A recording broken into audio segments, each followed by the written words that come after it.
I think the strength that people with autism have in terms of their focus, their ability to sustain long tasks for long periods without being distracted are just wonderful traits. And I think if we can take those traits and convert them into meaningful tasks, then wonderful opportunities exist for these individuals. My name is Holness, and I'm an endurance athlete who happens to do triathlons, marathons, and trail running. I also happen to be autistic. My name's Tony Holness. I'm Sam's dad, but I'm also his coach.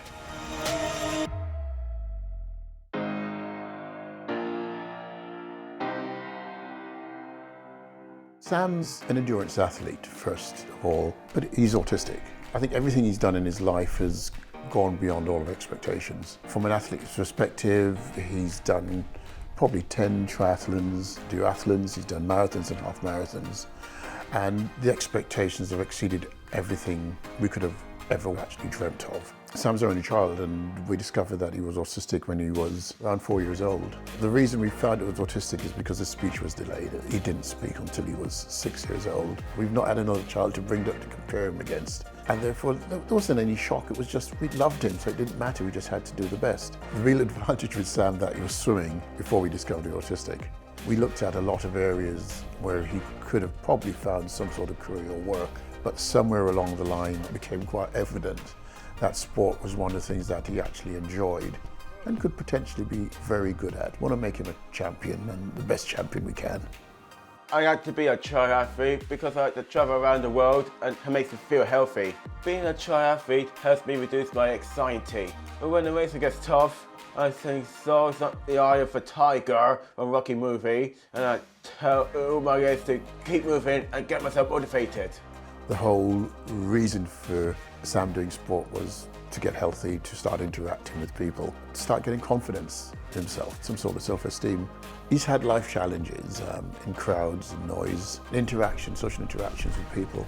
The reason we did triathlons is because it would force him to challenge all of those behaviours. If you've ever done triathlon, you know that you're around lots of people and there's lots of noise and colours, and the atmosphere can be quite heavy.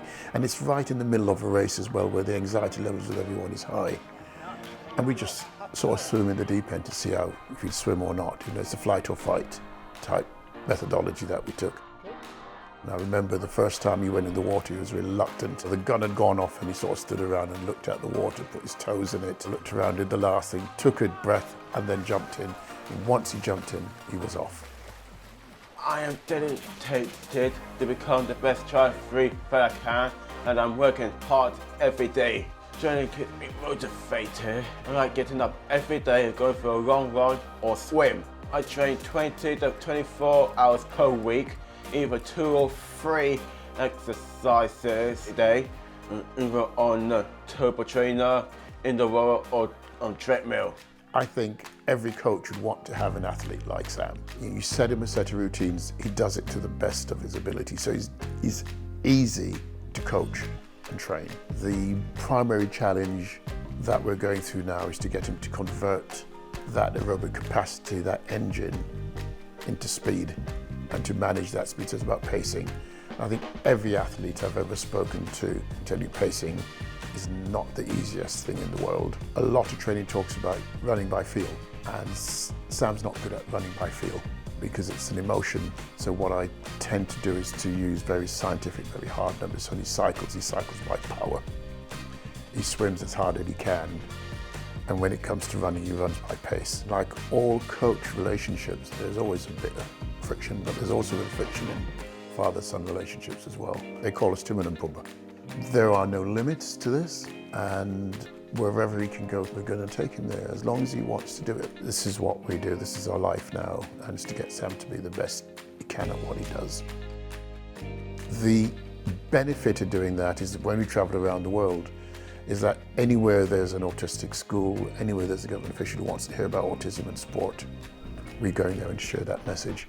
So it's twofold.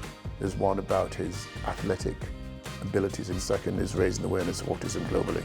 I am also motivated by inspiring other people to take up sport. About 2 years ago, I thought, let me just share his story on social media and see what would happen. And the responses we got back were absolutely amazing, especially from parents with autistic children.